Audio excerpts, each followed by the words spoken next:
Orhun was the founder of the strongest S-rank party, but his friends kicked him out because his support magic is not good enough compared to others. However, Orhun was never a mage to begin with, and he decides to return to his true skill and passion for swordsmanship to become the greatest adventurer ever. Orhun aimlessly wanders through the dungeon all on his own, looking tired of his own existence when he comes across a demon rat. He takes his sword out, which he hasn't used for what seems like ages at this point. He turns his face towards the monster and slashes it down in one clean strike, realizing that he has gone a little rusty after not using the sword for so long. This catches the attention of some other rats in the dungeon, who immediately rush towards Orhun and try to attack him. These creatures are of no match against the creator of the hero's party, though as with a quick 1-2. He kills the remaining rats that came in his way. He looks at all the cores spread on the dungeon floor and thinks that he might not be as out of shape as he first thought, and maybe there is still some hope for him as a solo swordsman. Before he could turn around, though, he gets surrounded by a group of goblins who are substantially stronger than the demon rats, and Orhun knows that. He decides not to take any chances and uses his own support magic on himself, boosting his strength for a short duration, making him tankier and his sword more dangerous. With that, the goblins attack Orhun, but they were no match against the speed and skills he had after being in an S-ranked party. He slaughtered them all one after the other while thinking about how he never really tried his own support magic on himself and realizes how overpowered it makes him feel. He was about to let his guard down after killing the entire first wave, but before he could take a breather, a second wave of goblins attacked him head-on. Knowing that his support enchantment would wear off soon, he jumps headfirst and slashes through all the goblins that came in his way, even chasing one down at the end to send him down to hell. With that, his defensive enchantment wears off, and he realizes that his spell only works for 3 minutes of combat, which means that he needs to be careful about when and how he uses it. Just then, the third wave of these never-ending goblins enter the dungeon and rush towards Orhun at full speed, aiming for the kill, but Orhun manages to overpower them once again and starts killing them one by one. He soon realizes that his enchantment is about to end, so he uses the spell once again near the very end to continue his onslaught as he deals with the last few goblins of the horde. As he sees the life go out of the eyes of the last goblin, the memory of the evening still haunts him. He remembers again how Oliver entered his study alongside Anne and Derek and told him outright that they are going to kick him out of the hero's party. Orhun was left shocked as he tried to make sense of what was happening. He turned towards Oliver, asking what the hell is he talking about. They are supposed to be best friends, but Oliver stayed cold and calculated, telling him that just because he is a friend from the same village doesn't hide the fact that he is the most useless member of the team. Anne and Derek both chime in, claiming that all he is doing is slowing them down and holding them back from achieving greatness. Orhun's life flashes in front of him as he tries to make sense of the surreal situation. How can his best friend decide to kick him out of the party that he himself created? A party that became known as the Hero's Party because of how quickly they climbed through the dungeons and soon became one of the best parties in the entire country. Oliver reasons that during the last collaborative dungeon clearing mission, he observed other parties and how the enchanter of their group was so strong and capable of helping the other members, and compared to that, Orhun is utterly useless.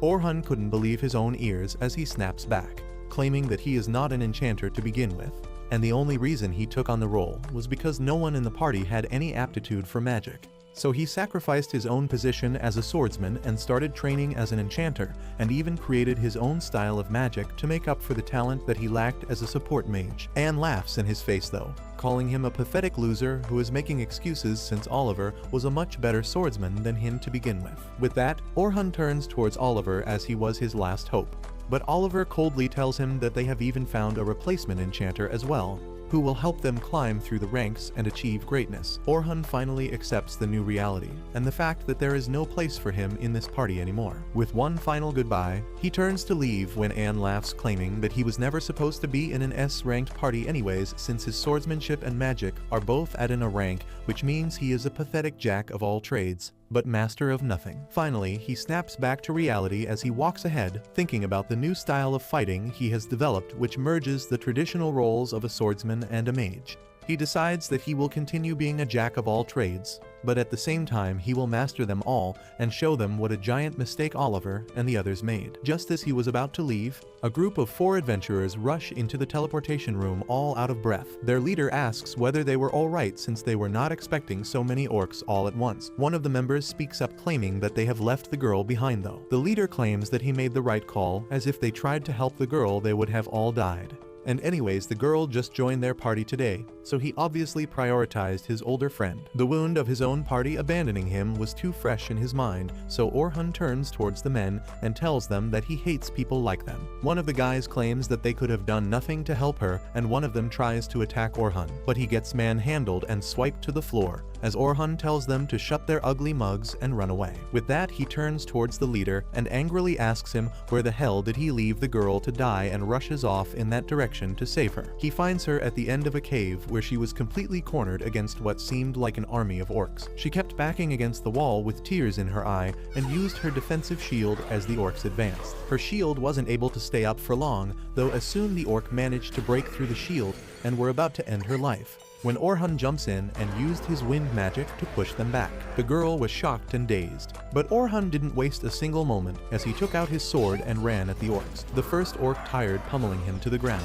but Orhun managed to block the attack easily, and with his own support magic as reinforcement, he slashed through the orcs as if they were made out of butter. The girl stood there confused, wondering whether Orhun is a swordsman or a mage, as he used his reinforcement magic to enhance the sharpness of his blade before rushing at the orcs, chopping through their weapons and their bodies alike. He realizes that the guys were right, as they could have never handled so many orcs at once, but he would have rather died than leave a party member behind. With that thought, he slashed through dozens of monsters all at once. While the girl watched in awe, wondering who this man is, Orhun continued his killing spree, and with a second burst of attacks, he managed to cut through every single orc in the cave, leaving only their corpses and shiny cores behind. With that, he turns towards the redhead at the end of the cave, but finds her lying on the floor as the adrenaline wears out. By the time the sun started setting, they came out of the dungeon, and the redhead introduced herself as Sophia before asking him out to dinner as a gesture of thanks for saving her life. Orhun ends up accepting and follows her down to a tavern owned by the Silver Rabbits Guild. He realizes that she is from the guild itself, as she also had a crest on her cape,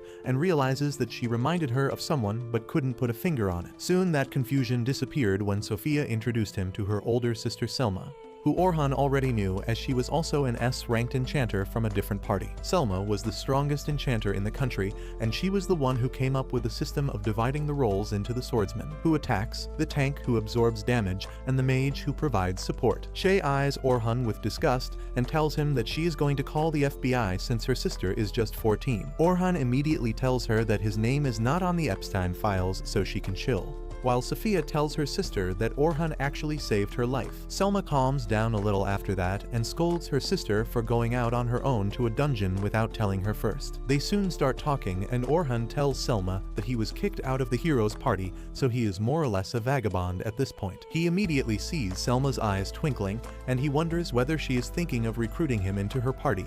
But before that could happen, he tells Selma that he has no plans of joining any party in the near future for now. Selma tells him not to flatter himself and asks whether he is up for a job. This was surprising for Orhun, and he gets curious and asks about the job. Selma claims that a huge party from her guild is going down to the dungeons tomorrow. The party will contain loads of new adventurers, and the rank members are supposed to guard them and see that the floor bosses that appear every 10 levels are defeated and there aren't any casualties. She claims that the expedition is greenlit by a sponsor, and she would love it if Orhun agrees to accompany them as an extra adventurer. She also tells Orhun that she really respects his skills and strength, otherwise she wouldn't have asked this of him. This cuts deep within him, as the reason why he was kicked from his party in the first place was because his party members were impressed by Selma herself when she was showcasing her magic, and that's why they decided that they needed a better mage for their party as well. Orhun decides to agree, but on the condition that he will only go down to the dungeon as a swordsman, as he is no longer a mage. Selma is a little worried about that, but decides that recruiting him is more important, as most probably he will go back to his main role as a mage when things go south. After dinner, Orhun decides to visit one of the shops to get some gear, and the old man immediately greets him like an old friend. The old man had been Orhun's armor and weapon guy since the very beginning, when Orhun was no one, and with a heavy heart Orhun reveals that he won't be able to do any more advertisement for him, as he is no longer in the hero's party. He claims that now no one would give about what weapons he uses or where he goes to get his armor, and apologizes to the old man for letting him down. The old man simply smiles and thanks him for everything that he has done till date, claiming that people will still listen to him as he is a genuinely nice person who is strong and will find a way back to the top once again. This surprisingly brings a tear to his eye as he realizes that someone is still counting on him, and he decides to give his all and rebuild himself from the ground up. The next morning, Orhun goes alongside Sophia to meet with the head of the Silver Rabbit clan, known as Vince. He welcomes Orhun to their clan building and introduces himself. Orhun replies that it is an honor for him to meet with the leader of such a powerful clan as the Silver Rabbits. Vince smiles at that, claiming that he doesn't need to be so on edge, as they are both equals. Vince claims that he is well aware of Orhun's achievements and knows that he was one of the key reasons why the heroes' party was so successful. He reasons that they should keep the pleasantries aside and instead trying to figure out what the other person is actually thinking. They should focus their minds on the task at hand, which is this teaching expedition. Vince turns towards Selma for the explanation, and she starts by mentioning that they will be going from the first floor of the dungeon all the way down to the 51st floor in the matter of 3 measly days. She claims that they will stop their journey at the level 21 at day 1 and continue onwards on the second day till floor 36, and finally on the third day they aim to conquer the 51st floor. While explaining all this, she remembers the conversation she had yesterday with Vince when she first told him about the fact that Orhun has been kicked out of the heroes' party. Vince immediately claimed that the heroes' party made the biggest mistake of their lives, as without Orhun managing everything to perfection, they won't be nearly as strong as they were before. Selma agreed with the assessment, claiming that his support magic took them to a very high level, which would have been impossible for them without his help. She knows that at a raw scale, Orhun's support magic is not as strong as some of the S-ranked support mages, but he makes up for it with his casting speed, which is at least 4 times faster than even her own speed. She remembers the fight, claiming that he was using several of his own original spells as well, and more than that, his ability to understand the situation and react to it with crisp decisions is basically unmatched. With him out of the equation, the heroes' party won't be able to retain their top position, which means that the Silver Rabbits can swoop in and seize the advantage to become the strongest party in the country. This all confused Vince a little, as he couldn't understand why would an incredibly talented enchanter agree to a joint raid in a dungeons where he has little to gain. Selma replies that most of the times the support mages are not given the fame that they deserve, and yes, she is famous, but that's just because her moves were flashy enough to catch their eyes, while the truly strong mages are left in the darkness with no renown of their own. She snaps back to reality when Orhun speaks up and asks to confirm that there are going to be 10 parties of rookies heading into the dungeons and 5 escorts, including Selma and himself. The rookies will deal with all the monsters in rotation, but if something out of the ordinary happens, the escorts will jump in to make sure that the rookies remain unhurt. He does find one thing confusing though, and asks why are there only 5 escorts? If their idea is to make sure the rookies have a safe experience, why not hire multiple A-rank parties instead of 5 separate S-rankers? Selma replies that the only reason they are not doing that is so that the rookies also experience the stress of going through a dungeon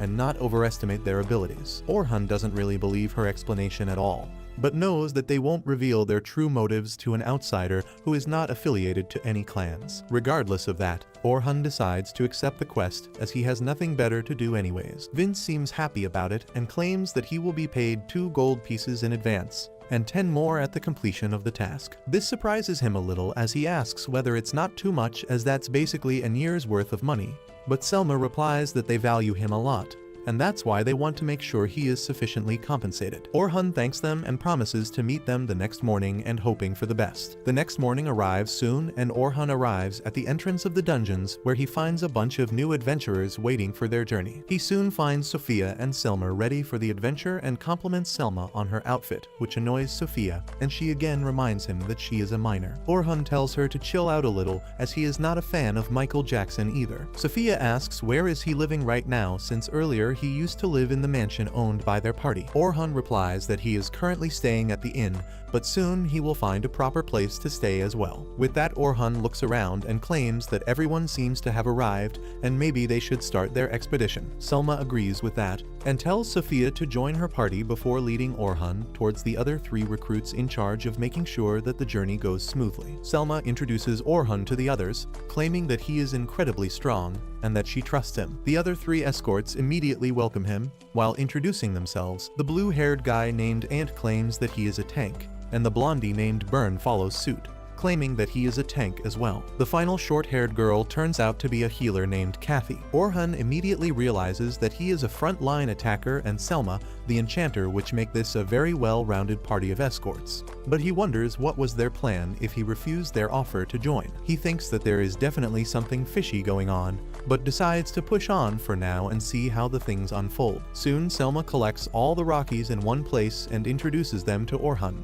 claiming that they have gotten an incredibly strong helper for this journey, so they don't need to be scared about anything. She claims that Orhun has been to the 94th floor, which even she has yet to do, and he used to be the part of the heroes party itself, which makes him one of the strongest people in the country. This really hypes up the newbies, who immediately feel much more confident about this journey. But so much pressure starts making Orhun feel a little intimidated, since he now knows so many people are basically counting on him. With that out of the way, she tells the remaining escorts to take control of their parties, while she tells Orhun that he is going to lead the 10th party, which is the most promising one amongst them all. And she believes that with the right guidance, they can easily deal with even the middle-level dungeons. This again is a little confusing for Orhun, as he wonders why would she give the star party of the bunch to him, who is supposed to be an outsider. Regardless, he moves towards the 10th group and realizes that Sophia is in the same group. He asks whether anyone in their party is late, since he can only see 3 individuals, but a blonde boy named Logan claims that only the 3 of them belong to this party. This is a little out of the ordinary, since 3-man party is pretty rare, but the blondie replies that there are only 3 in the party since no one can keep up with them anyways.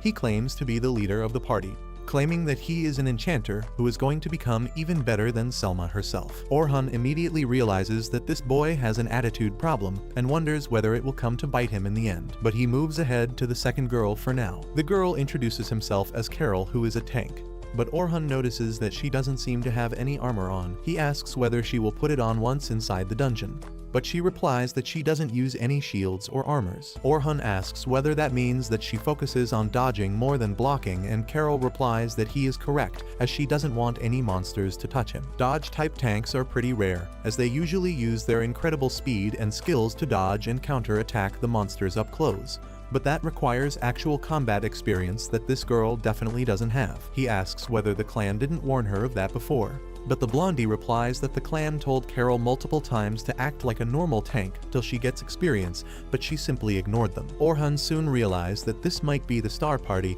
but at the same time, this also seems to be the problem party, which the escorts didn't want to deal with. Soon after that, the expedition finally starts, and they all enter the dungeons. Carol doesn't stop talking for even a moment and continues hounding Orhun about why he left the party, and he doesn't know how to shut her up. Their journey continues smoothly for now, thanks to Orhun setting up magical traps behind them that automatically deal with the lesser monsters, as he doesn't want to spend time on useless battles. Finally, they arrive at the 20th floor, and Orhun now has a better idea about his party. He realizes that the blondie is not all talk, and he actually has a substantial amount of skills as an enchanter, and can easily operate at the level of an A-rank party if he continues like this. But he is bad at giving directions, which is very important for an enchanter. Carol is incredibly fast, which she would need as a dodge-type defender.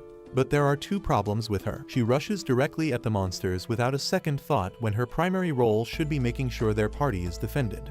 And the second problem is that she uses 2 tiny daggers as her main weapon, which do fit her style, but might now have enough destructive powers when it really matters. Sophia is the weakest amongst them all in terms of raw talent, but she is still above the skill level of a total rookie and doesn't have any major flaws, which makes her the most rounded person in the group. At the end of the cave, the escorts manage to defeat the level 20 floor boss, which means that they can move ahead to the 21st floor, which was their goal for the first day. After registering their ID cards as a proof for completion, they head out for the night to get some rest and continue onwards the next morning. When Orhun wakes up the next day though, he is devastated to find a newspaper, and on its front page his picture is posted for everyone to see, as the heroes party officially declare that they have kicked Orhun and have hired a new enchanter in his place. This hits him harder than he thought it would, but there is nothing he could do about it. So he moves outside to meet everyone else at the dungeon, wondering whether the rookies would behave differently after reading today's headline. On the way, however, he is stopped by a blue-haired girl who turns out to be Luna, the healer of the heroes party. He remembers how even during his last days, when everyone else was behaving coldly towards him, Luna was always smiling at him and ready to help. The day when he was kicked out, she was out on an errand, otherwise it wouldn't have been so easy for the others to push him out of the party. Luna immediately grabs Orhun's hands and begs him to come back, claiming that she will find a way to make the party understand how much they need him. She brings up their promise of clearing the Great Dungeon together, but that only pisses him off as he declares that the promise was made by the three of them, together, including Oliver, and he is the one who kicked him out of the party. With a wounded heart, he turns around and tells Luna that he is never going to come back to that party ever again and moves ahead towards the dungeon entrance. On the way, Orhun thinks about how he was banished from the heroes' party, and that's what the newspaper clearly mentioned today, which means that all the new recruits probably are confused about what to think of him anymore.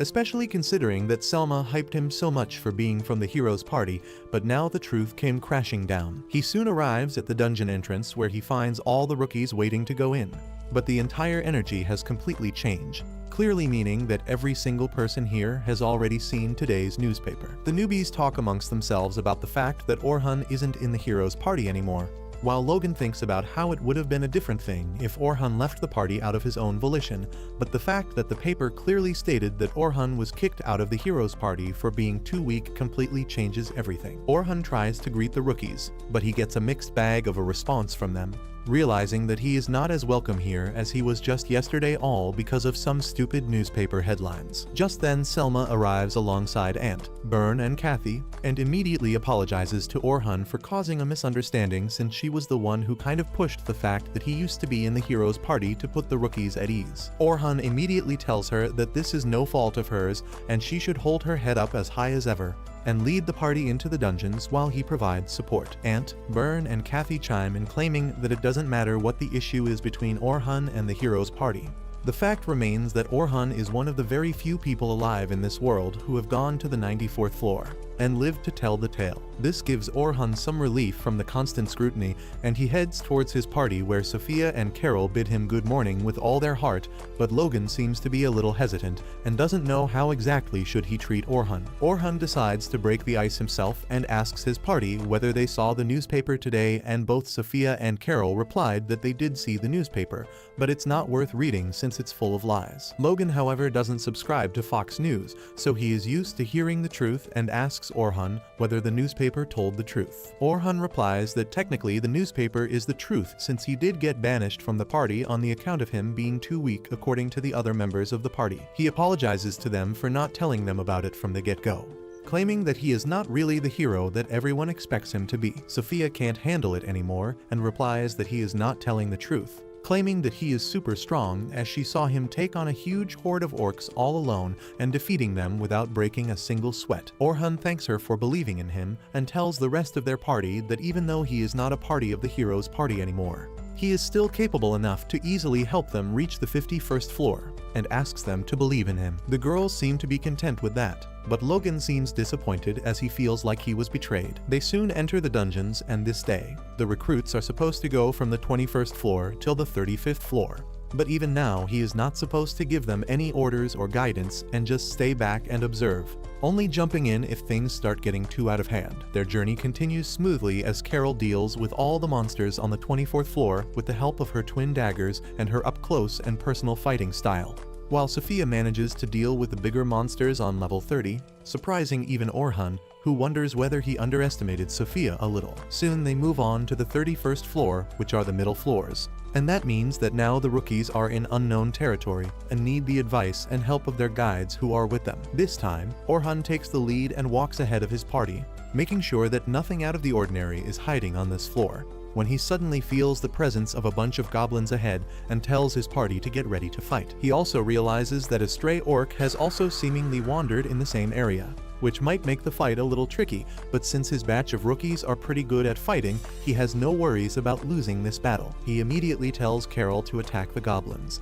while he tells Sophia to deal with the orc with the help of her long-range magical spells. They both follow his instructions as Sophia immediately jumps into attack mode and starts clashing against the goblins while Sophia gets ready to take on a goblin. Orhun then turns towards Logan, telling him to use his support magic, But before he could even control his sentence, Logan already creates a bunch of magical circles and starts casting agility spells at Carol to help her get an advantage against the goblins. Logan still isn't fully convinced that a person like Orhun should be guiding him in anything, especially since he thinks Orhun's advice is so simple that anyone in his position would do the same. Suddenly things get a little more tricky, though, as the orc triggers Sophia's PTSD and she starts panicking against it, not readying herself for an attack. This could spell disaster for them all, since even Logan is busy with his magic spells focusing on Carol. He helplessly looks at Orhun, wondering what kind of a guide is he, and why isn't he helping Sophia when he suddenly spots Orhun creating a magical sign, which decreases the speed of the orc by a lot. He then moves towards Sophia and tells her to take her time and aim true, as she is much stronger than an orc and shouldn't be afraid of it. Sophia takes a deep breath and then produces a huge fireball which completely destroys the orc into smithereens, surprising everyone in her party including Orhun, who had absolutely no idea that Sophia can use advanced level magic spells. Carol immediately runs back to Sophia and hugs her, while Orhun praises her for an excellent shot. Soon they reach the 35th floor as well, where they end up running into a death tarantula. Logan immediately loses his cool, thinking that they are dead since there is no way they can deal with that thing. But both Sophia and Carol have complete trust in Orhun and stand by waiting for his orders. Orhun immediately tells Logan to use agility up and strength up for Carol while using magic up on Sophia. Logan wonders whether this guy has gone insane, as he is using the same strategy as before with no change, but he decides to follow the orders and uses the spells accordingly. Orhun then tells Carol to engage the monster in close quarters combat and make sure to keep its attention on herself. Carol nods in agreement and immediately runs ahead at the tarantula. Logan tries to stop her, but Orhun stops him, claiming that if he goes up in front, they all will be at a huge disadvantage, so they should wait and watch. Orhun then tells Sophia to jump on the monster and slash its back to shred, and Sophia immediately understands the assignment, jumping on top of its head and running her blade on it from front to back. Orhun then tells her to keep its attention to her, but she has to be careful as the spider is venomous, so she must dodge all the attacks without fail. The spider starts trying to stab Carol with its pointy legs, but she keeps dodging the attacks one after the other and even deflecting some of the attacks back, surprising the monster. Orhun tells Logan that he needs to continue his spells on Carol, as her life is in his hands at this point. With that, he turns towards Sophia and asks her to pin the monster down. Sophia immediately understands the assignment and uses her arrow cutter ability to slash its legs down, forcing it to fall on the ground. Carol starts celebrating, but Orhun tells her to be careful as the battle is not over yet. The advice came out too late, though, as the spider monster wasn't dead yet and uses its webs to grab Carol and starts pulling her towards itself. Orhun immediately tells Logan to give Carol a strength up and speed up, which he does in without further arguments, but Carol starts panicking and fails to free herself from the web, begging Orhun for help. Orhun tells Sophia to ready her rock arrow and uses a sharpness enhanced spell on her knives, which gives her the boost she needed to break free from the grasp of this monster. Sophia immediately follows it up by her rock arrow spell, which completely nukes the monster, killing it immediately. With that, their expedition for the day rolls down to an end, and Orhun praises Logan for his use of his support spells, as without those, his party wouldn't have been able to win today's battles. By the time they exit the caves, the sun starts setting and Selma congratulates all the rookies on their achievements till date, claiming that they have all done a terrific job till now and the last step of their journey will happen tomorrow, so they need to rest and eat properly. With that, they all depart their own ways when Orhun is stopped by Ant and Byrne, who call him out for a lunch, and after thinking for a while, Orhun accepts the offer, as it's not every day someone offers to treat him. On their way back to the city, Logan asks Sophia about the encounter she had where Orhun first saved her life and asks about the specifics, like what kind of spells was he using. Sophia tries to remember and replies that he used a wind blast first and then also used some magic to enhance his sword before slicing each and every orc into shreds. Logan realizes that something is very different about Orhun, since today he noticed that Orhun very casually used a spell to reduce the agility of the orc, which was moving towards Sophia. These kind of magic spells are known as debuffs, and are incredibly hard to do. Even the most incredibly talented mages like Selma herself can barely use a single debuff in a couple of days, that too with a bunch of prep. Moreover, Orhun acted like a perfect spellcaster, and knew when to use what aspect of a spell in a team fight. He knew when the exact timings of each enhancements would wear off, and even used preemptive spells to predict the movements of the enemy. This makes Logan realize that he got Orhun completely wrong, and he is not just a normal mage, but an actual genius. Back in the city, Orhun gets down at a tavern with Byrne and Ant, and they tell him to order anything he wants as it will be on them. They then start asking him about his actual role, as he used to be an enchanter in the hero's party, but now he claims to be swordsman. Orhun replies that he was always a swordsman, ever since he saw his grandfather slay a huge beast that once wandered into the village. He got it stuck in his mind that no matter what he will become a swordsman, and that wish came true for a while, as he was a swordsman in the hero's party. But then as they started moving to the lower levels, their pace started to slow down a little as the intensity and strength of the monsters they were encountering was increasing. At the same time, Selma popularized the team strategy where everyone depended on the enchanter for decisions, so they themselves decided to follow the same strategy. Unfortunately, since their entire party had no person with the affinity to become an enchanter, their best choice was Orhun, and for the sake of the party, he decided to let go his podium as a swordsman and became an enchanter. He starts thinking bitterly that how the hero's party has zero chances of clearing the next levels anymore, but decides that it's not worth it to think about all that anymore. He then tells the boys that he now wants to become the most well-rounded swordsman who can deal with even the lower level floors on his own without the need of any party, not knowing that the very next day, the hero's party was going to pay him a visit in the very dungeons he aimed to conquer. The next morning, Orhun goes on towards the cave, thinking about how this is going to be the last day of him leading the young party, and spots his Sophia and the others waiting for him not far off from the entrance. They all greet him warmly, and he can already feel that the party seems to have more confidence in him today than they had the last day. Even Logan seems to be much more receptive and trusting of him. Carol speaks up, claiming that since today is the last day, Sophia wanted to say something to him, and starts elbowing Sophia, pushing her to speak her mind.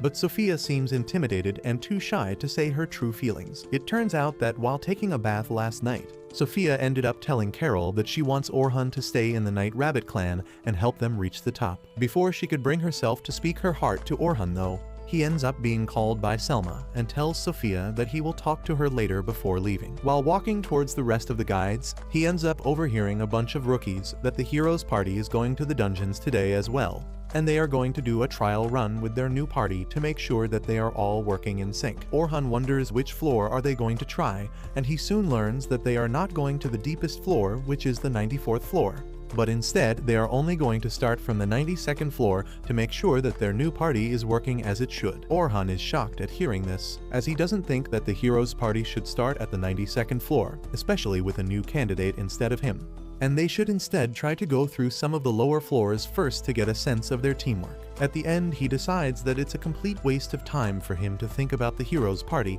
and instead he should focus on what he is here to achieve. Back on the 92nd floor, Oliver, the leader of the party, hypes his team up, claiming that they should have no issues clearing through these dungeons, but still they should be on their guard. He then turns towards the newest member of their party, Philly, who is a green-haired enchanted. The tank tells her to show her what she can do, while the idiot mage chimes in that Philly is not a jack-of-all-trades jackass like Orhun, so they shouldn't have any issues. Oliver then turns towards Luna, who hasn't said a word yet out of silent defiance, as she never wanted Orhun to leave. But Oliver believes that after this dungeon run, even Luna will have to agree that their decision was correct and Orhun was the problem. It turns out that Luna wasn't even a part of the plan that Oliver and the others hatched to kick Orhun out of the gang. She only got to know about it the evening when Oliver was congratulating Philly for making it into the party and threw a welcome party in her honor. Anne and Derek both made fun of Orhun, claiming that now that they have a real enchanter instead of a good-for-nothing jack-of-all, they should complete the dungeon and make it to the 100th floor in no time. Anne even told Philly that apparently they have a shit ton of money, but Orhun was so careful with the spending that he never really went all out on anything for their personal needs. Philly gets a little uncomfortable, asking whether the party funds are not for just the party and not for any personal use. But Anne waves her thoughts away by claiming that they had loads of money, and what good is money for if you don't even know how to spend it. Oliver speaks up in the middle though and tells them that they should be done with the Orhun talks by now and move on, as he is irrelevant for them at this point. Just as they raise their glasses in the honor of Philly joining their party,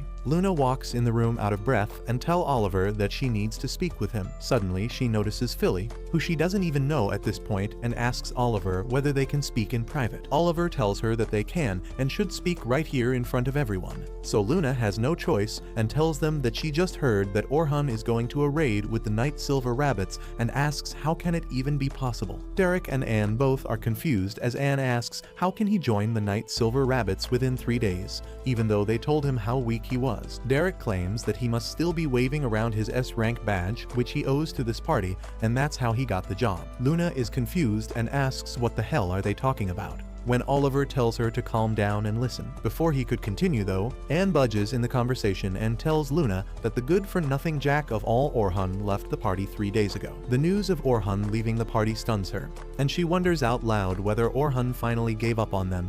But Derek, the giant idiot, opens his big mouth and tells her that it's the other way. Orhun didn't leave the party. They are the ones who forcefully kicked him out of the party as he was a loser. Luna is shocked and turns towards Oliver asking whether this is the truth. Oliver calmly replies that they are telling the truth and tries to introduce her to Philly, the new member. Luna immediately cuts him off though, claiming that she made it clear that she will oppose anyone taking Orhun's place, which annoys the Zero-ick tank, who screams at her to shut up as the new member is trying to greet her. Oliver calms Derek down though and tries to reason with Luna, claiming that Orhun is not good enough for their party anymore and he would just be weighing them down at this point. Luna claims that she doesn't agree to any of this, as Orhun is the core of the party, and she is the main reason they ever even got this far in the first place, and tells Oliver that there is no way they could make it any further without him. And the ass chimes in that she is the only one who thinks that Orhun was anything special, and anyways nothing could be done now as the decision has already been made and Orhun has been kicked out. Oliver tells Luna that they need to talk about immediate plans right now and claims that since this is the first time they would all be working alongside Philly,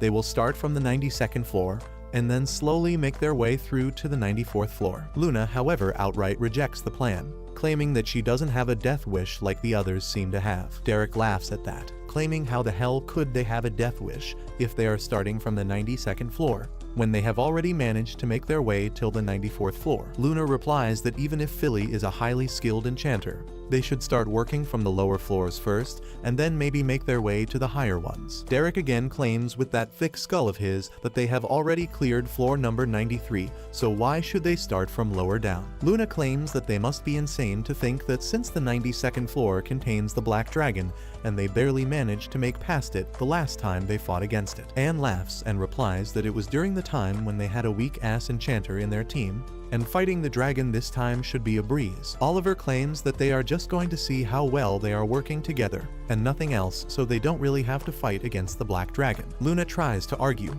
claiming that even then they should start from much lower down, but Oliver cuts her off, claiming that the decision has already been made and it can't be changed now. Back in the reality, the heroes party comes face to face against the mammoth of the 92nd floor, which was defeated pretty easily last time, but this time they seem to be having some troubles with it. Oliver runs at the mammoth and tries to strike it with his sword, but the mammoth manages to block the attack, pushing Oliver back to cover, while Derek gets ready for any counterattacks. Once behind the cover, Oliver's buff wears out, and he realizes that every single time the buffs wear out, his body feels like it's being weighed down by a lot of weight. He turns around and asks Philly why are their buffs wearing down so quickly. Philly replies that she hasn't yet figured out how all of they fight together, so it should get better. This surprises Oliver a little as he remembers how Orhun managed to figure everything out about them within the first few hours of their first day together in the dungeon. The mammoth suddenly uses an energy blast aimed at Derek, who tries to block, but ends up slipping, and the beam gets redirected at Anne, who screams at Derek for being an idiot. Even Derek wonders why his blocks aren't as effective, as this power blast should have been an easy thing for him to block.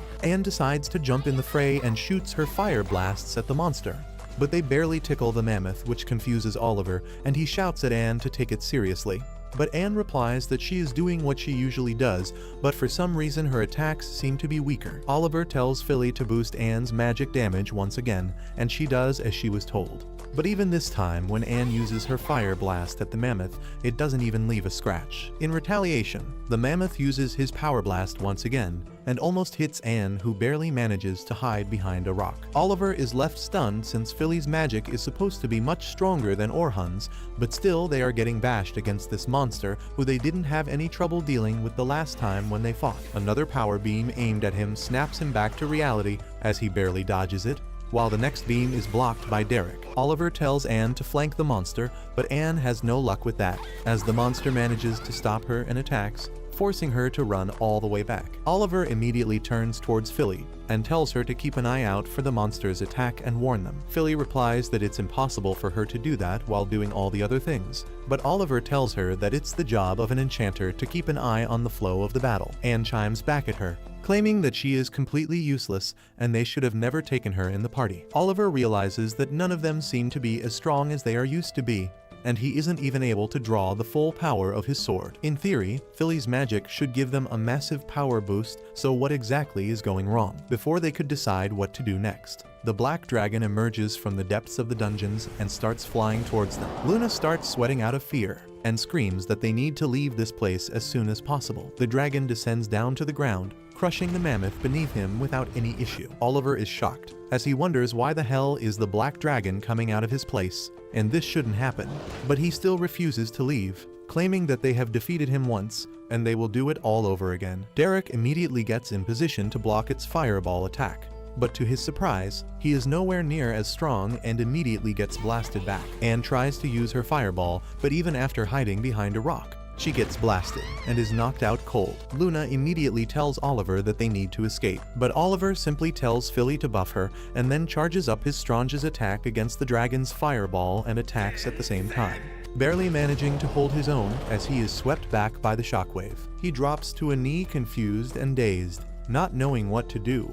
But Luna quickly gathers him and tells him that they must use an emergency teleport crystal or else they would die here. Philly claims that the emergency teleport, however, will send them to a lower ranked boss room directly, and they would have to fight it, but Luna claims that they have no other options. Oliver aggress and grabs the rest of his team and opens the portal to escape, but before they could step through it, the dragon dives in with an attack, pushing them back, and to their absolute horror, enters into the portal before disappearing. Derek at first thought that it was for the best, but Luna tells them that this is the worst thing that could have happened, and now some low-rank adventure party will die at the hands of the dragon. She claims that they must return back to the guild and have them force teleport anyone in the dungeon. Oliver agrees and they start running outside.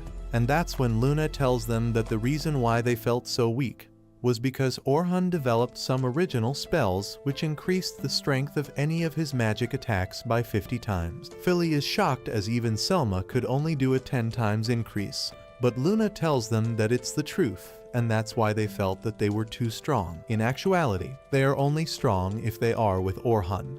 Otherwise, they are nothing but a mediocre group of adventurers. Oliver, however, refuses to believe that and vows to kill the dragon without Orhun as they all run towards the guild house, hoping the dragon didn't claim any lives yet. Back on the 50th floor, Orhun tells his party that once they reach the 51st floor, their goal will be completed and they will return back for the day with the help of the teleportation crystal. All his party members nod their heads in agreement. But Orhun gets a bad feeling in his stomach about it. He looks around himself but finds nothing amiss. He then looks up at the dark sky with clouds covering the sun completely, and wonders why is he getting this feeling. Everything seems to be going fine right now, and soon enough they will fight the floor boss, which wouldn't be any big deal for any of the guides, and then they can all call it a day and head back home with their mission, a complete success. So why is he getting this weird feeling warning him that something has gone terribly wrong and they all must leave right now? Carol's voice breaks through his thoughts as she asks Orhun, what kind of monsters can they all expect to fight against this time? Orhun notices the excitement in her eyes and tells her that she is supposed to be a tank whose main job is protecting their other teammates. She can't simply run at the enemies hoping to kill them all by herself. Carol doesn't seem to agree though, and replies that if she can deal with all the enemies on her own, then she is technically making the job of her teammates easier and they won't be in any sort of danger. Moreover, she believes that the job of a tank is to be at the front lines, and that's what she does every single time. time, and she immediately starts asking for even more advice on how she can fight even better. Orhun lets out a sigh of exhaustion and tells her that she should start learning how to work as a team, instead of trying to do everything on her own, as the sooner she starts learning all this, the better it would be for her in the future, when the only way to advance would be to rely on her teammates. Carol doesn't really like the sound of that, and thinks that it's boring, but Logan tells her to pay attention and be thankful for getting such amazing advice. He claims that even the great adventurer Albert said that teamwork is dreamwork. Orhun turns his attention towards the little blondie and asks whether he is talking about the Albert from the Night Rabbit clan. Logan gets excited to know that someone else also reads instead of acting like a barbarian in a dungeon all the time. Orhun claims that he thinks everyone probably knows about the great Albert, as he was the undisputed strongest member of the Night Sky Rabbits, and it is believed that he died fighting the Black Dragon on the 92nd floor last year. Logan claims that even in his death, Albert became a legend who will always be remembered forever. Carol, however, turns a little somber as she quietly claims that Albert died trying to protect one of his comrades, even though it was the job of the tank to do that. Her mood darkens as she continues to say that he knew that his death would mean Smiles disappearing from his family,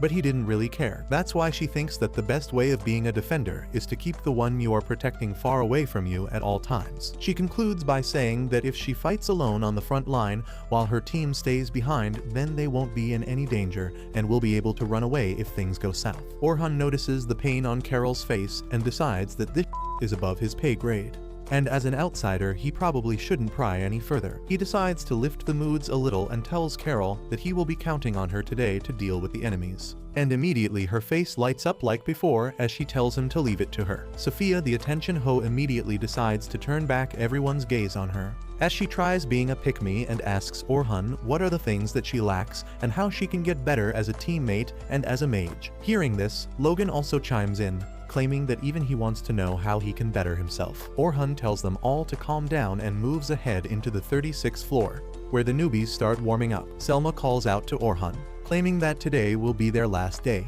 and the most challenging so far, so they need to make sure that nothing goes wrong and complete the expedition successfully. She then turns towards Orhun's party, and claims that the kids seem to have taken quite a liking towards him, and Orhun honestly reveals that after the newspaper article, he thought that he probably lost all the respect they might have had for him in an instant, but it turns out that he was wrong, and these kids are much smarter and independent than they look. Selma agrees, claiming that this group can be a handful at times, but they have got a bright future ahead of them. She then tells Orhun that the death of Albert was a huge blow for their clan, as he was the star of the clan, and their clan quickly started falling behind, and that was when Orhun's former clan, the Heroes Party, took a lead. Orhun claims that the Black Dragon was incredibly difficult for them as well, and they could have very easily lost someone during that fight, which would have crippled their party completely. Selma claims that the hole that Albert left behind is still left open, and they have never been able to patch it up till now, and finally straight up asks Orhun whether he would like to join their party. Orhun tells her that he is honored,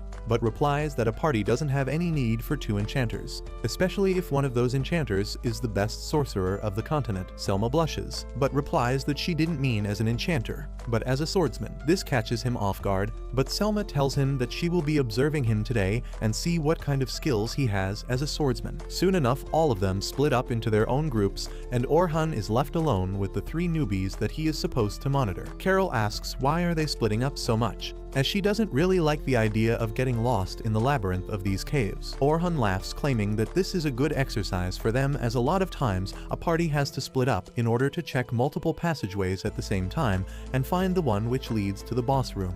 That's why the clans with a lot of members like the Night Sky Rabbits are always at an advantage, as they can check the entire cave system very quickly. Logan claims that Orhun has gone to the deepest floor that anyone has ever seen, so they shouldn't face any problems here, while Selma and Carol surround her, asking what the dungeon looks like on the deeper levels and what kinds of monsters can be seen there. Orhun replies that the deep floors start at around level 72, and the ecosystem changes and becomes a rugged snowy mountain with frequent blizzard and snowstorms and ice lizards who lurk in the darkness waiting for you to fall asleep. With that, Orhun tells them to focus on the task at hand, as he doesn't want them to be freaked out at this point, and they move deeper into the dungeon. The entire cave seems to be empty, which makes it feel very eerie, and Logan claims that they haven't seen a single monster on this floor yet. He turns towards Orhun and asks whether the 40th floor is usually like this. Orhun shakes his head, while the knot inside his stomach tightens as he wonders whether his gut feeling was right, and there is indeed something very wrong with the dungeon today. Carol starts making a ruckus about how she wants to fight some monsters already, when from behind one of the rocks, a blue goblin emerges. Carol is overjoyed to finally see a monster and immediately rushes at it without a second thought. Orhun tries to stop Carol, but she was too far gone. So he quickly uses his agility down debuff to reduce the speed of the goblin, which helps Carol kill him in a single quick attack. She starts celebrating, but Orhun tells her not to rush at the enemies without thinking. He claims that the blue goblins are really fast and strong, and she could have been in danger, which would force both Logan and Sophia out of position and endanger them as well. Carol recognizes her mistake, so to soften the blow, Orhun decides to teach her a style of active defense, and explains that she needs to focus on the enemy's movements and attack at the right moment, which would be just before they can launch their own attack. This will stop their attack from ever happening and give the rest of her party an incredible advantage. Carol hears it in awe, but soon Logan shoves her aside and asks for some guidance as well. He tells them to turn around as two wolf monsters run at them from behind. Before they could even come anywhere near, a magical trap activates and spikes them in the body. Orhun tells Logan that he should start with the trap spells, which would let his team focus on the enemy in front of him instead of being worried about what might attack them from behind. Logan hears every single thing enthusiastically as he thinks in his mind that he wants to become a mage just like Orhun in every single regard. Orhun then turns towards Sophia and tells her that she should start learning how to use 2 magic spells at once. She replies that it sounds complicated, but Orhun promises that it isn't as difficult as it sounds, and anyone can use 2 magical spells at once with a little bit of practice. He claims that the advanced levercasters can even use a dozen magic spells at once. Sophia is shocked to hear this, and asks why can't she simply learn how to use the stronger versions of the current magic that she uses, and Orhun explains that using stronger magic attacks requires time to process them and get them ready, which leads to a bunch of downtime during which they are completely vulnerable and can't really do anything about it. If she learns how to use multiple spells, she can ready a second spell preemptively while her first one is about to fire. This way her downtime would be damn near zero,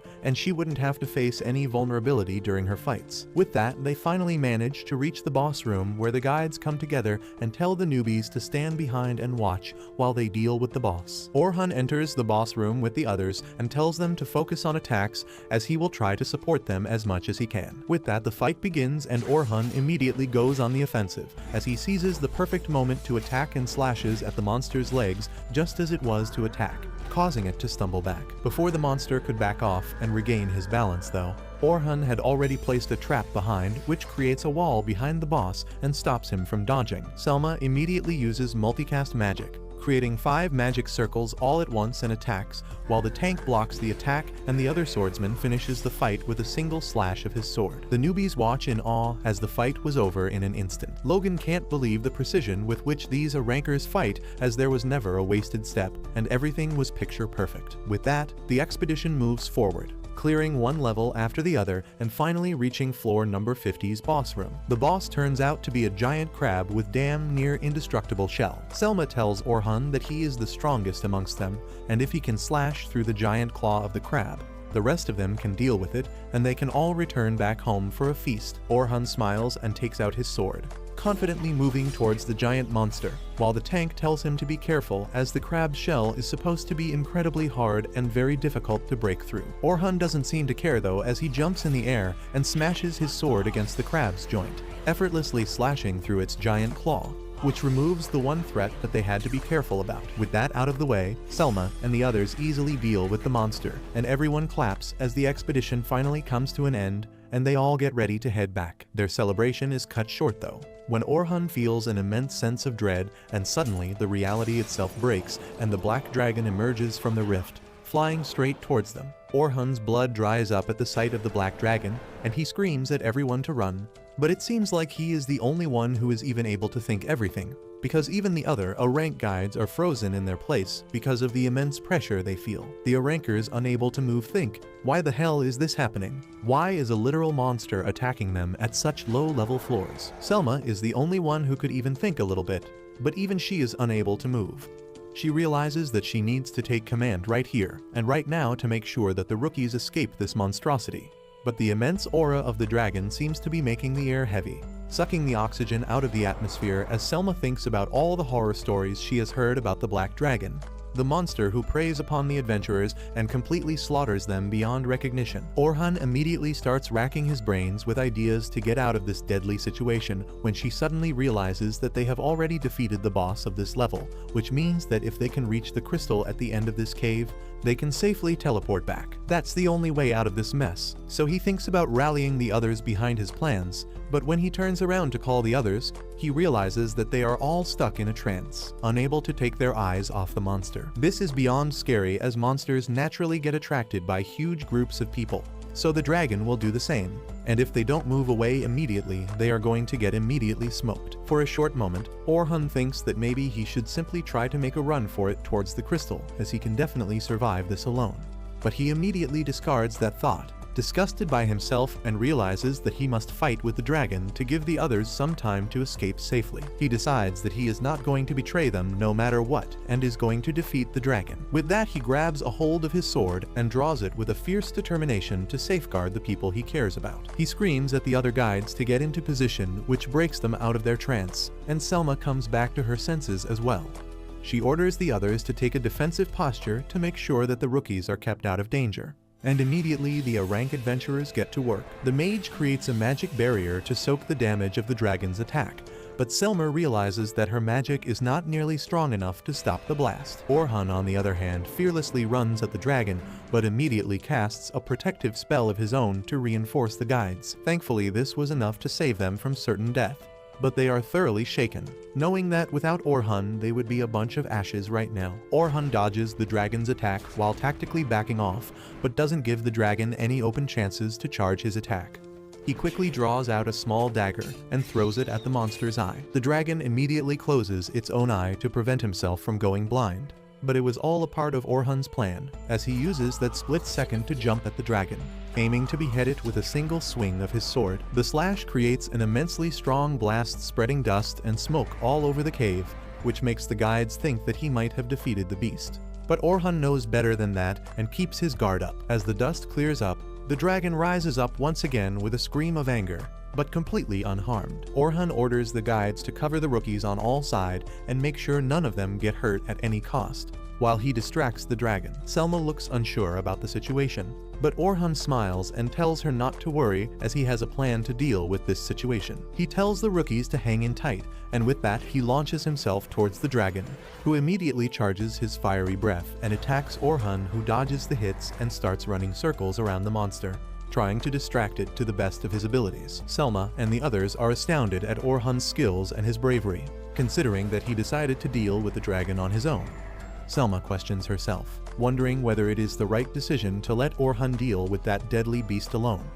The same beast who killed the mighty hero Albert. She realizes that she cares a lot about Orhun at this point, and it would destroy her if anything happened to him. Orhun is completely in the zone, though, as he dodges one attack after the other and even manages to reflect one of the dragon's attack right back at it, enraging the dark beast even more. Logan and Sophia are shocked to see the reflection magic, as they have never seen anything like that before. That is in fact the case, as even the best mages in the world can't pull that off, as magical reflection is one of Orhun's original spells in his arsenal, which reflects any magic attack at the attacker with double the force. To his annoyance though, the dragon's scales are so hard that even after eating such an incredibly strong fire blast, it still stands tall, completely unscathed. He realizes that he has no options left, and he will have to take some chances now. He quickly uses a multicast status boost, creating 6 magic circles all at once and boosting his potential. Selma is impressed to see this, as even the high-level mages have trouble using multicast for more than 3 magic circles, but Orhun used 6 without breaking a sweat. She wonders whether she should help though, as even after boosting his own stats, Orhun wouldn't be strong enough to deal with the monster. Before she could reach a decision, Orhun uses a second all-stat boost spell on himself, before using yet another boost. In total, he multiplies and doubles his own stats 6 different times, which leaves the guides speechless, as it is supposed to be completely impossible for anyone to be able to do that. Orhun starts glowing like a Super Saiyan, with lightning surrounding his body and everything. The dragon doesn't seem to know what happened to Frieza at the hands of the Saiyans though, so it continues to try and attack Orhun with a tail smack. But Orhun disappears and appears hanging on the ledge so quick that Selma felt like he teleported there. Selma is left trembling as she realizes the true potential of Orhun, who has gone beyond the level of any support mage in history, and is literally recreating the way anyone saw magic, using one original spell after another. Orhun drops down to the ground, but blood starts coming out of his nose.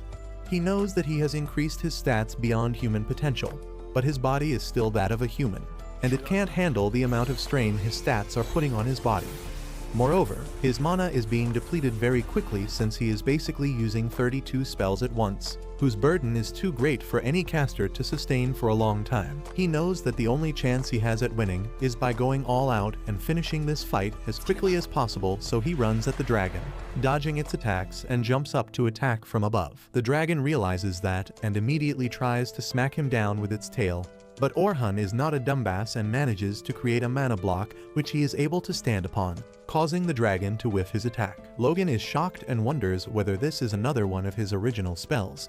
Orhun uses this special spell of his called Magic Convergence, which can sap the mana from the environment and focus it on a small area. Oliver has the same ability, but he uses it entirely offensively and leaves the defense to Orhun every single time. He rushes at the dragon once again and enhances the sharpness of his sword before slashing the dragon once again. This time he succeeds and manages to land a devastating blow at the dragon's neck, slicing through his thick armor and damaging the body beneath all the scales. The dragon falls over with a thud, while Logan and Sophia celebrate, thinking that the dark beast is defeated for good. Selma knows better than to think that and realizes that the dragon is probably just hurt a little, but Orhun seems to be at his limits as he stumbles on the ground, trying to regain his balance and push on his attack to not give the dragon any chance to recover. She wants to join in and help Orhun, but she knows that the strongest members of their clan together weren't able to land a single hit on the dragon, so what the hell will she be able to do? The dragon sits back up once again and uses his fiery breath to create some distance between him and Orhun before it channels a bunch of dark magic around it,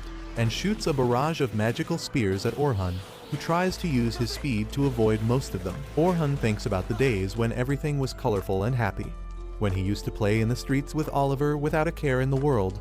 But one day all that changed, when some bandits attacked their village and destroyed everything and everyone they held dear to them. They were left helpless and could do nothing but cry at their situation while the world around them burnt. The next morning they buried every single person they could find, and both of them vowed to get stronger every single day and reach a point where they could protect the people and the things they held dear, so nothing and no one could steal from them ever again. Orhun uses his memories to fuel him as he walks out of the dust straight towards the dragon, refusing to yield in the face of certain death. The dragon starts charging its strongest attack, which has killed so many adventurers till now that it's considered as death itself in person. Orhun gets ready, and as the dragon shoots the magical spears at him, he bobs and weaves in between them as the spear misses them by mere inches, but he continues rushing and shoots a fireball magic as a distraction before trying to slash the dragon's head off. To his horror, the sword strike fails as the dragon's scales harden like an indestructible shield.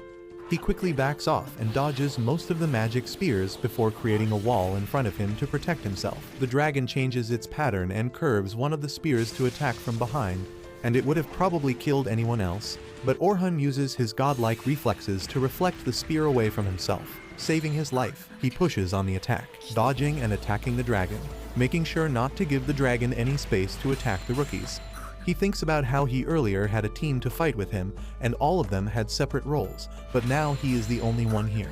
He pushes the thoughts away as he remembers that he vowed to defeat the dragon all on his own and become an adventurer who doesn't need any party to survive in any dungeon. With that, he sets up a trap card which continues to bombard the dragon with unyielding precision, giving him the time to charge his magical convergence attack into his sword, just like Oliver's ultimate attack, with the difference that his blade is all black. But as we all know, once you go black you don't go back. He charges the attack and aims it at the dragon with all his strength, slashing through the dragon's attack and hitting it squarely in the chest. Before they can celebrate, though, the dragon rises again and goes on the offensive, forcing Orhun to run away and dodge attacks one after the other. His buffs start wearing off, so he uses whatever mana he had left to boost his stats once again and attacks the dragon with a mighty strike which knocks it out of the sky. But still the dragon survives and gets up once again. Orhun breathes hard as he realizes both the dragon and himself are on their last legs. Even his sword shatters into little pieces. He then decides that he is either going to end it with an all-out attack or die trying. He summons a dark hole in front of him and converges all the energy around them to create a highly focused energy sword, which he grabs with both hands and gets ready to fight. The dragon immediately shoots the magic spears at Orhun, but Orhun uses the last remaining strength he had to dodge through all the attacks, while using blocking and reflecting magic to confuse the dragon. Finally, he pushes himself off one of the reflection magic and blasts himself towards the dragon, using his most powerful attack to strike the dragon's head, creating a huge explosion, covering everything in dust. Once the dust settles, Selma finds Orhun still alive, breathing hard as he leans against the sword, not realizing that he just made history by being the first person ever to defeat the Black Dragon, that too on his own. But that's where this video ends. Remember to like and subscribe to the channel. Thanks for watching, and I'll see you next time.